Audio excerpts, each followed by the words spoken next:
This session is a great way to keep all the members motivated. It works every single level of fitness. So the slowest people work on the inside track and so on, and slightly fitter on the medium track.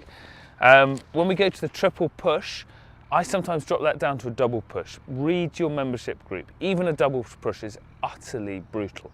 So if you want to, take it down a bit if you can, if you want to. Remember, everything is positive. Short rests, keep the session dynamic and working quickly. So one element, warm up. We're looking for consistency and continuity through every session. So we're trying to get the same warm up at every location, at every session.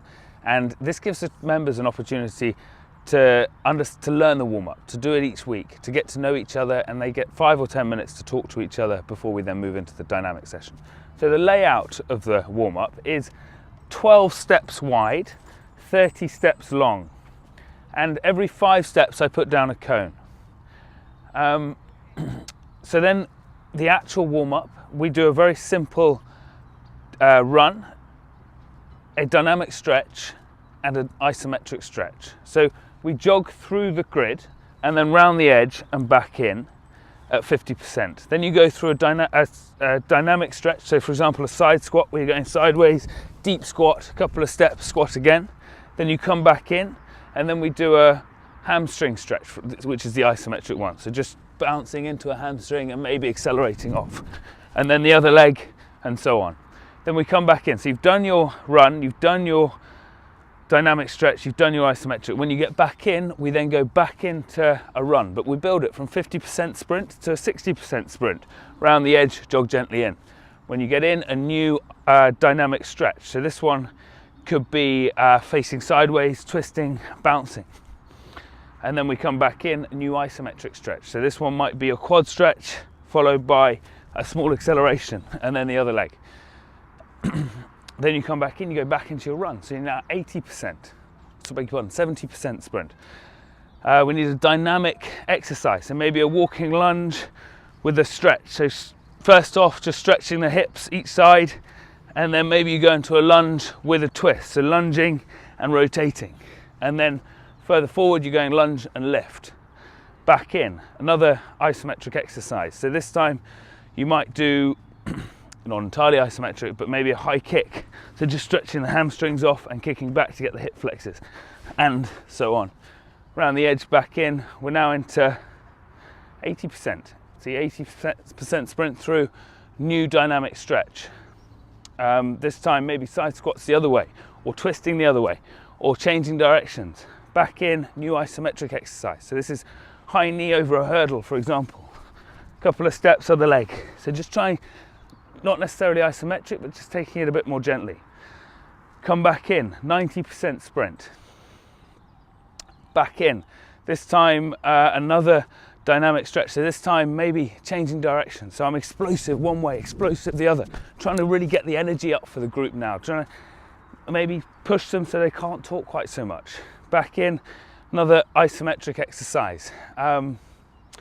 This one could be, again, actually we'll go back into a sprint. So build the sprint up to 100% sprints here, and then finish with the last rotational exercise, and so on. So you really need to get the whole body working, building an intensity, 3 or 4 sprints at the end. This whole warm-up should last about 12 minutes every single time. Then we come off, we circle the group up, we dynamic exercise, so just rotating the hips and twisting the upper body, getting low. And as you're doing that, you then come up and ask everyone to go around their names, so shouting their names out. So even the new people get to know each other. And then we go into a very brief description of this week's session, and I'll be explaining each of those coming forward. So this session we managed to get a top triathlete and some top rugby coaches together, and this is what we came up with. A really good cardiovascular workout with some strength and leg exercises. Not everyone likes this session, but everyone gets good fitness gains out of this session. So step up, give us everything you've got for the next hour, and you'll absolutely love it. This is the Hiseman set. This is exactly the same as the Prem, but it's really good for people of different fitness levels. So I've taken 3 different groups here. This is the easy group, this is the not quite so easy group, and that's the seriously fast group on the outside. And what I would expect of a normal group is that they should all be getting back at about the same time. And it's a circuit as well. So they do 1 lap, back in, 10 press-ups, 10 sit-ups, 10 squat jumps. When they get up on their feet again, they do 2 laps. Back to their original cones, 20 press-ups, 20 sit-ups, 20 squat jumps, 3 laps, 30, 30, 30, 2 laps, 20, 20, 20, 1 lap, drink. They'll be absolutely toasted. So we'll just do 1 rep so you can see how it works. On the line, guys, go! So Jules runs straight down his line, George runs straight down his line, Danny runs down his line. Then they all bend off and come back onto the circuit. You can see Danny's is really quite a small circuit. George's is a little bit longer, and Jules is really trying to catch him there.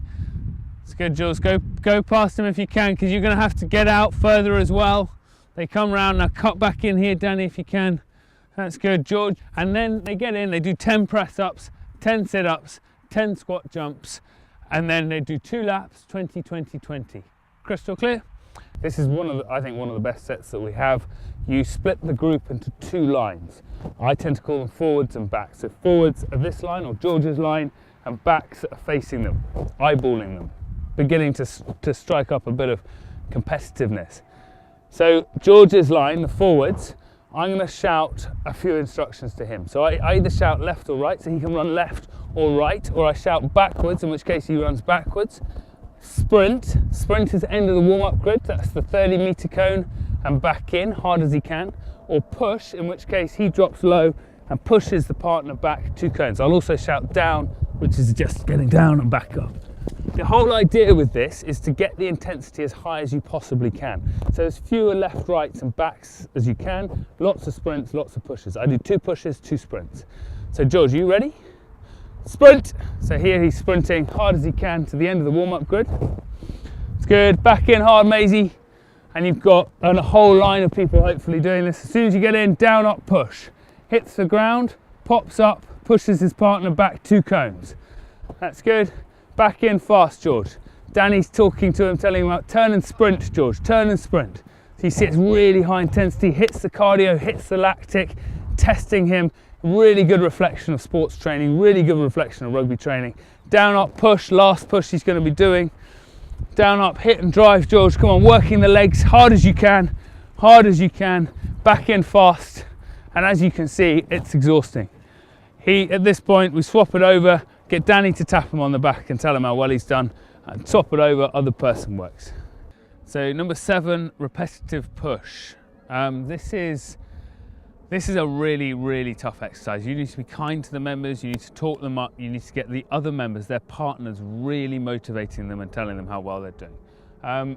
It's the push, so with this, George is the one who's going to be pushed, and the pusher is going to be Danny, the person at the back. I'm going to ask George to turn around so his back's facing Danny, because I don't want, if they're facing each other, you can start to get quite a lot of wear on the calves. So Danny comes hands to shoulders, and he's going to, not quite yet, but he's going to push him to the end of the warm-up grid, which is the 25 or 30 meter cone. When he hits that cone, Danny's going to accelerate around the whole of the circuit, all the way back to here. When he gets back here, he's going to do it again. George, on the other hand, the guy at the front, he's just going to be screaming at Danny, telling him how well he's doing, but walking back to here, so when Danny gets back, he's ready to go again.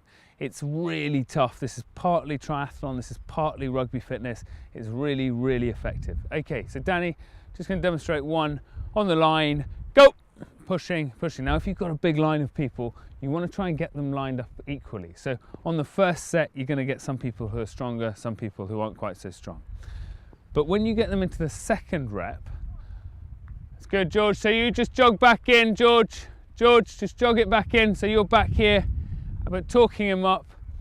So when you get back in for the second set, you'll have probably people coming in at different times, and you'll say to George and everyone else, I just want you to be a straight line when you get to the end next time, so maybe put a bit more pressure on, or a little less pressure. So now Danny would go in again, and he would do that 3 times, and it's important it is 3 times, unless they're really exhausted.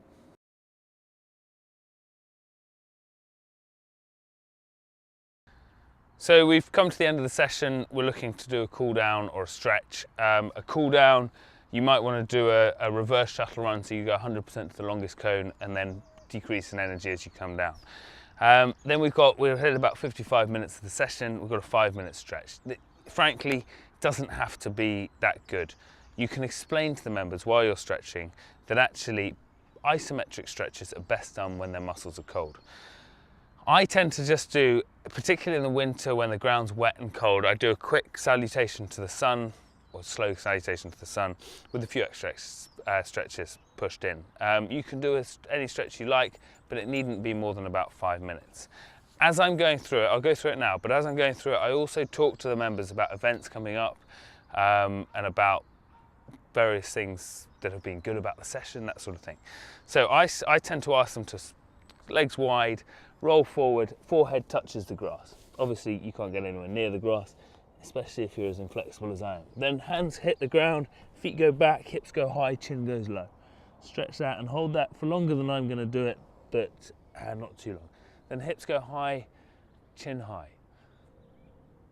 That's good. Then I go hips high again and just walk it back until I'm hanging again between the legs. Now I look to go wide and stretch an adductor out, and if you can push them low on that one, even better. If they're struggling with this, on one knee, leg out to the side. Then I come into the middle and the other side. All the time I'm talking to them about events coming up, what's going on at training, who's done particularly well during the session. And maybe I'll do a glute stretch as well, so bring the knee across to one hand and just drop into a glute stretch.